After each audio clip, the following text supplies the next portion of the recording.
ఇచ్చావు. ఇచ్చిన నేను దేవుడను. శంకరన్నా సరే గాని మరి నీ పెద్ద భార్య భారత తొందరగా రమ్మంది.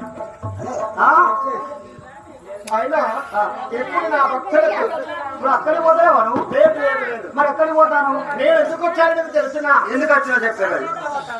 సురగ 30 కోట్ల దేవుళ్ళు ఉన్నా శివుని ఆజ్ఞలేంది శివ కూడా కాదు. ఏ ఎద్దు అయినా గుడ్డ అయినా మానవుడైనా శివుని తెల్లవారు లేవగానే శివ అని కలుస్తాడు. అందుకు కవి నా భక్తురాలకు చాలా బాధలు వచ్చేవి. 7 కొడుకులుండగా నాకొక్క బిడ్డ కావాలనని మహాలక్ష్మి గుడి చెప్తాను.